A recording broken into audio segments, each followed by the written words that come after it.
Hello. Today I would like to talk to you about my new book for all of you who are interested in the Kundalini process. Here it is. It's called Healing Kundalini Symptoms, Proven Techniques That Really Work. So this is really the quintessence of the last 10 years in which I have counseled over 1,000 Kundalini clients. So people who were in some sort of spiritual crisis and suffered from numerous symptoms around the Kundalini process, from physical symptoms, mental, emotional, energy, or anything else, whole life in turmoil, all these problems, how to integrate the Kundalini process into your life, how to even understand what it is, how to be not afraid of it, how to view it as something positive. And so this is a very, very practical book. There's not so much esoteric, highbrow, spiritual philosophy in it. It's more down to earth. How can we understand this? How can we make sense of this in a very easy to understand, practical way? And there's also lots and lots of exercises in there that we can use to alleviate all the different symptoms. So I just tell you a little bit of what is in the book.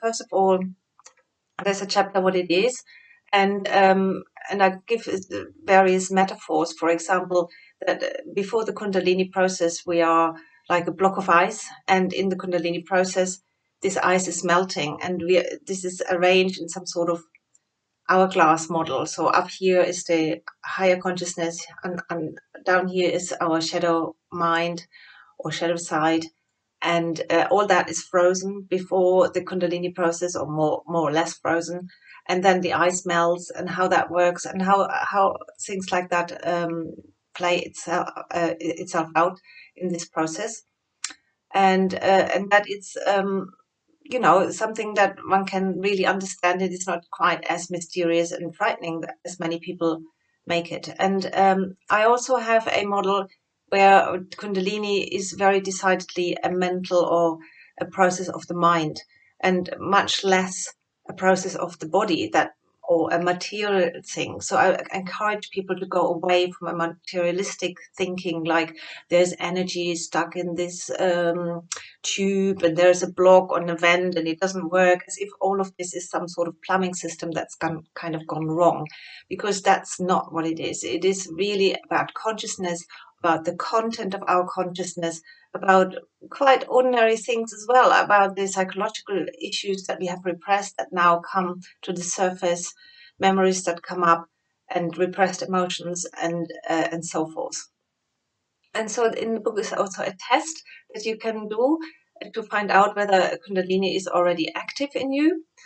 And I have used this test with, as I said, with over 1,000 people. It has been very clear who is in this process and who is not, and also some sort of in-between stage, which I call a mild Kundalini awakening.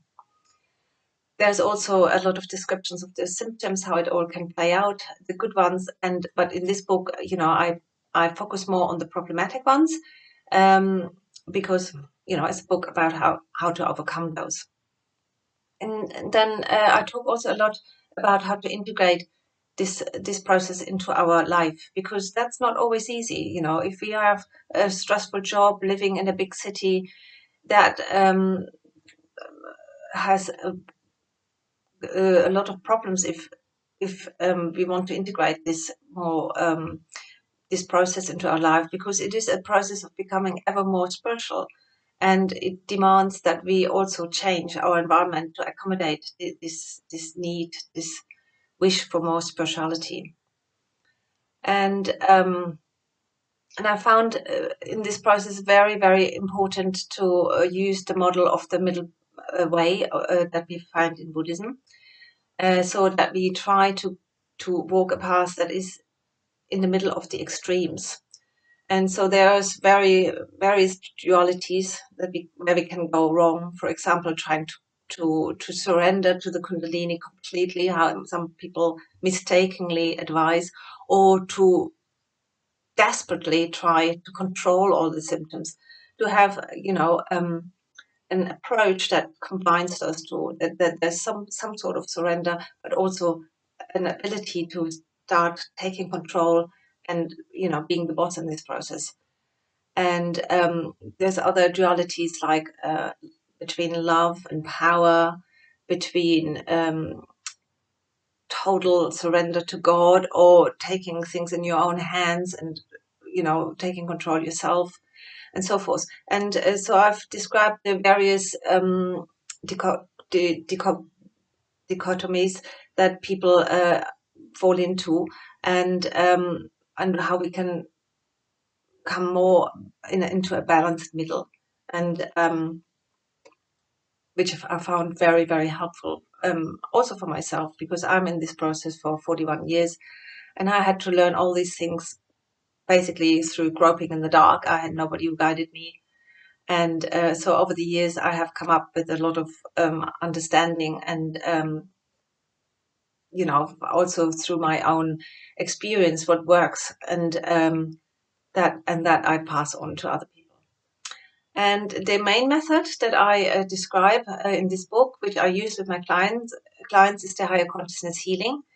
And many of you maybe already know that, because I've also written a book about the same topic. And it was the 5-minute miracle. It will now be republished as higher consciousness healing, or if you watch this video later, then it maybe has already been published. And so it is described in this book again, and particular in the way we would use it to alleviate Kundalini symptoms. And then basically I go through all the different symptoms that we can have, starting with the emotional ones, the out of control emotions like high anxiety. How do we get that down again? Depression, anger, all sorts of things, to kind of feel basically emotionally good again and balanced.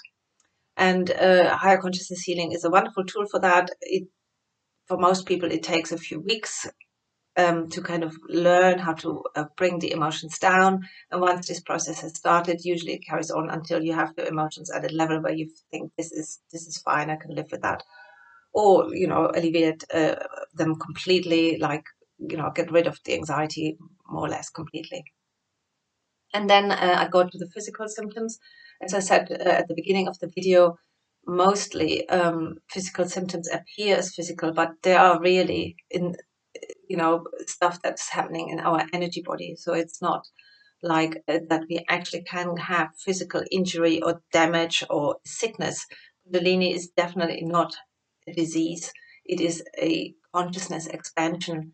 And in that consciousness expansion, stuff that was stored in our unconscious mind, which is in our physical body, comes to the surface. And in that process, that can hurt or burn or sting or feel dammed up, and all of these weird and wonderful symptoms. So I show you how to translate these symptoms into the psychological content, and then to use the higher consciousness healing to dissolve them.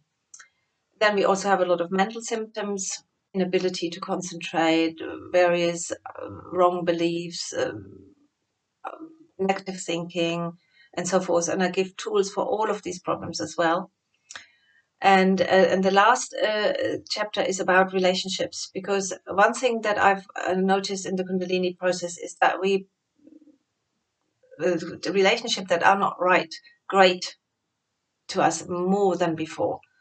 So maybe before we could put up with certain behaviors of our partner, of our parents, and so forth. And once we are in this process, this becomes often impossible, and we need to have an understanding how to change, or sometimes also break off these relationships, and why we would do that, and how we can go about it, and what kind of perspective to have. And there's a whole chapter on that, and it helps my clients a lot to have better relationships and live better with this process. So I hope I you know, made you interested in this book, and this is available in all the Amazon website and also in good bookshops. And if you liked the video, please give me a thumb up, and like the video, and or leave a comment, and I would like that. Thank you very much. Bye.